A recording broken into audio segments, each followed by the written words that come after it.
अस्सलाम वालेकुम। मैं हूं अहमद मंसूर। 31 जुलाई की तारीख गुजर रही है और 1 अगस्त आप वीलॉग सुनेंगे तो आ चुकी होगी। डेवलपमेंट्स बहुत हैं। ये हफ्ता जैसे था हंगामा खेज होगा, बड़े फैसले होंगे, मामलात में तेज़ी आएगी। ना सिर्फ पार्लिमान बल्कि इंतज़ामी सतह पर भी, हुकूमत की सतह पर भी, और जो अदालती मामला चल रहे हैं, अदलिया में बहुत सारे केसेस हैं, वो तहरीक इंसाफ का मामला और फ़ौज और इस्टेब्लिशमेंट की तैयारी और हिकमत अमली, उस हवाले से भी कुछ चीज़ें हैं। सबसे पहले पार्लियामेंट में कानून साजी पर काम शुरू हो गया है और वो तमाम जो दरकार मामलात हैं, अदालती हवाले से दहशत गर्दी कह लें, डिजिटल दहशत गर्दी कह लें, सियासी जमातों का जो मामला है, मखसूस नशिस्तों का जो फैसला आया, उस हवाले से भी जो एक इलेक्शन कमीशन उस तरह से अमल दरामद उसने कर तो दिया है, लेकिन उसमें भी था कि पार्लियामेंट में कैसे होगा उस पर अमल, वो भी चीज़ें वाजे होना शुरू हो गई हैं। तो ये सारी चीज़ें हैं। सबसे पहले शुरू मैं करता हूँ जो ISPR में एक बड़ी तब्दीली, इंतज़ामी और स्ट्रक्चरल, वो है, ज़ेर बहस है। थोड़ा सा मैं उसका ये बता दूं कि उसकी अंदर की खबर क्या है। कोई ये ना सोचे कि कोई ऐसी तब्दीलियां हो रही हैं कि कोई पॉलिसी बदलने लगी है। पॉलिसी जो चल रही है वही है, बल्कि उसी को ही आगे बढ़ाया जा रहा है। अपग्रेड किया गया है ISPR को। बहुत अहम फैसला है। और ये क्यों किया गया है? जैसे सब जानते हैं कि फेक न्यूज़ और प्रोपेगेंडे का ये दौर है। बहुत सारे नेटवर्क्स इस वक्त काम कर रहे हैं पाकिस्तान के ख़िलाफ़। पाकिस्तान के सलामती के जो अदारे हैं, अफवाज पाकिस्तान है, इस्टेब्लिशमेंट है, और समझ लें कि पाकिस्तान के ख़िलाफ़, तो उसका मुकाबला तो करना है।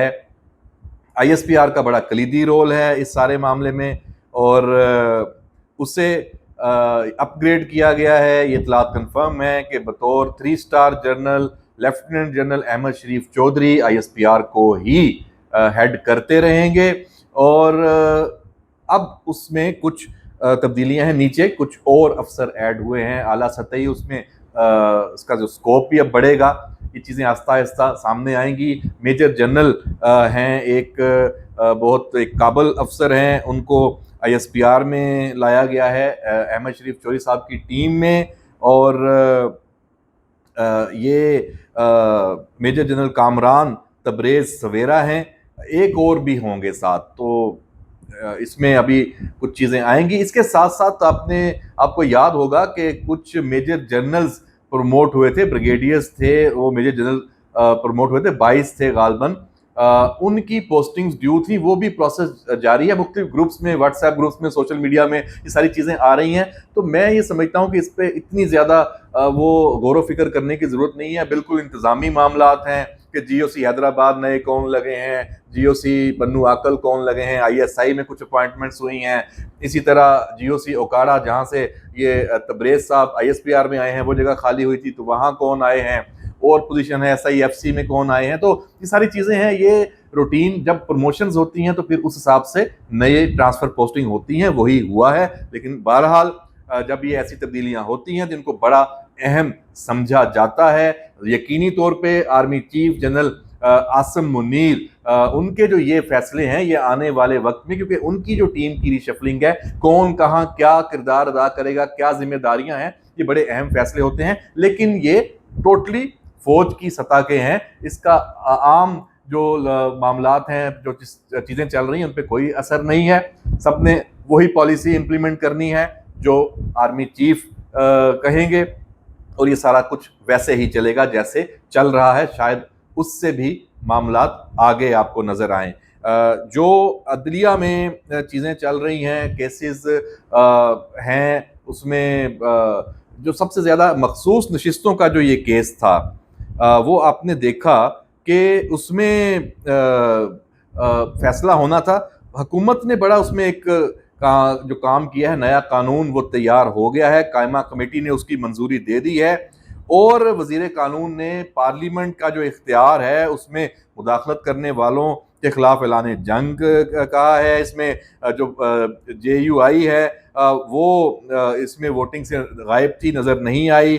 تو الیکشن کمیشن ہے اس کے بھی پی ٹی آئی کے اوپر سارے وار اس میں ہمیں نظر آئے ہیں. تو یہ ساری چیزیں ہیں، ساری ڈیولپمنٹس ہیں، یہ چل رہی ہیں. پی ٹی آئی کا جو ایک اہم ملاقات ہے وہ ہوئی ہے پارلیمنٹ ہاؤس میں. جو اپوزیشن لیڈر ہیں عمر ایوب، انہوں نے ملاقاتیں کی ہیں. جو اس میں جو قومی اسمبلی کے جو اسپیکر ہیں ان سے بھی ملے ہیں، اور کچھ پیش رفت ہے. شاید کوئی راستہ نکالنا چاہتے ہیں. ان کا ایک وہ بھوک ہڑتالی کیمپ ہے وہ بھی چل رہا ہے، وہ عارضی طور پہ جو شروع کیا ہوا ہے. اور اڈیالہ میں جو ملاقاتیں ہیں، پھر عمران خان کی جو گفتگو بار بار سامنے آتی ہے اس میں چیزیں ہیں، اس میں تضادات ہیں، اس پر بھی تنقید ہو رہی ہے کہ یہ اس وقت سب کو نظر آ رہا ہے پہلی مرتبہ کہ اتنی زیادہ کنفیوز جو ہے تحریک انصاف کی قیادت ہو چکی ہے. گرفتاریاں جو ان کی ہوئی ہیں ڈیجیٹل دہشت گردی کے نام پر، اور جو ان کا نیٹ ورک ہے جو اس طرح کام کر رہا تھا، اس میں رؤوف حسن کا مین کردار تھا. وہ بڑے اس میں خوفناک انکشافات ہیں، چیزیں جو کمپیوٹرز پکڑے گئے ہیں. میں نے پہلے بھی اس حوالے سے تھوڑا سا اشارہ دیا تھا. ابھی رؤوف حسن کی جو ایک گرفتاری ہے وہ دہشت گردی کے مقدمے میں بھی ڈال دی گئی ہے، اور ریمانڈ بھی اس کا ہوا ہے، اور باقی لوگوں کا بھی. تو یہ والا معاملہ جس طرح آگے چل رہا ہے، اس سے چیزیں بہت ساری سامنے آنے والی ہیں. ہم اس پہ تمام تفصیلات اس وقت سامنے رکھیں گے جب تھوڑا کچھ اس میں ایسی خبر ہوگی کہ آپ سے شیئر کریں تو آپ کو بھی پتا ہو کہ اب یہ معاملہ کہاں چلا گیا ہے. ایک افسوسناک جو خبر ایران سے آئی، اس کا بھی ہم آج کے ویلاگ میں تذکرہ کر دیں. حماس کے جو سیاسی لیڈر اسماعیل ہانیہ، انہیں ٹارگٹ کیا گیا ایران میں. وہ ایرانی صدر کی تقریب حلف برداری کے لیے وہاں تھے، مہمان تھے، اور مبینہ طور پہ جو اسرائیل، بلکہ کنفرم رپورٹس ہیں، کہا جا رہا ہے کہ ڈرون اٹیک تھا یا ایئر سٹرائک تھی، اس میں ان کا گارڈ بھی ساتھ شہید ہوا. پورے عالم اسلام میں، پوری دنیا میں اس واقعے کی مذمت بھی ہو رہی ہے، اور اس کو بہت تشویش سے دیکھا جا رہا ہے. پاکستان میں بھی ہر سطح پر بہت زیادہ اس حوالے سے جو رد عمل ہے وہ آ رہا ہے. ایک جو دکھ اور سوگ کی جو کیفیت ہے، ایک بڑا نام تھا فلسطین کی جو جدوجہد آزادی ہے اس حوالے سے، اور غزہ کا جو اس وقت ایک بحران چل رہا ہے اس میں، اور اسماعیل ہانیہ کا پورا خاندان اس سے پہلے جو اسرائیلی بربریت کا شکار ہوا. تو اس کے تانے بانے اتنے وسیع ہیں، اور اس کے مضمرات ہو سکتے ہیں. ایک دوبارہ نئے کہ ایران کا ریئیکشن کیا ہوگا، اس والے سے اطلاعات ہیں کہ ضرور کوئی ایک بڑا ریئیکشن رد عمل ایران کا ایکسپیکٹڈ ہے، اور سب اس کی اب توقع کر رہے ہیں. وہ کیا ہے، کیا ہو سکتا ہے، وہ اس پورے خطے کے لیے بڑا اہم ہوگا. امریکہ نے بھی اس کی حساسیت کو مد نظر رکھتے ہوئے فوری طور پر اپنے آپ کو اس سے دور کیا ہے اس واقعے سے، اور باقاعدہ طور پہ بیان جاری کیا ہے. جو بلنکن ہیں انہوں نے، جو سیکرٹری خارجہ، انہوں نے اس میں کہا کہ امریکہ کا اس سے کوئی تعلق نہیں ہے. تو کیوں سب کو پتہ ہے کہ اس کا جو وزن ہے وہ بڑا بہت بھاری ہوگا. جس پہ بھی آئے گا ایران اور باقی سارے جو عالم اسلام ہے وہ اس کو دیکھیں کہ نام جب آپ ساتھ دیکھتے ہیں لکھا ہوا آتا ہے کہ ایک پولیٹیکل لیڈر تھے، سیاسی لیڈر تھے، تو سیاسی جدوجہد وہ کر رہے تھے، تو ان کا ایک پورا ایک رول تھا. تو ان کو اس طرح ٹارگٹ کیا جانا اس کی کہیں وہ نہیں ہے. پاکستان کے دفتر خارجہ کی طرف سے بھی بیان آئے ہیں، جماعت اسلامی، مولانا فضل الرحمان، تمام جماعتیں ہیں، حکومت کی سطح پہ بھی، اس کے ساتھ ساتھ پارلیمنٹ میں بھی قرارداد اس حوالے سے پیش ہو رہی ہے. تو یہ جو چیزیں ہیں یہ بڑے معاملات بگڑتے جا رہے ہیں خطے کے بھی، اور پاکستان میں صورتحال تو پہلے ہی تشویشناک ہے.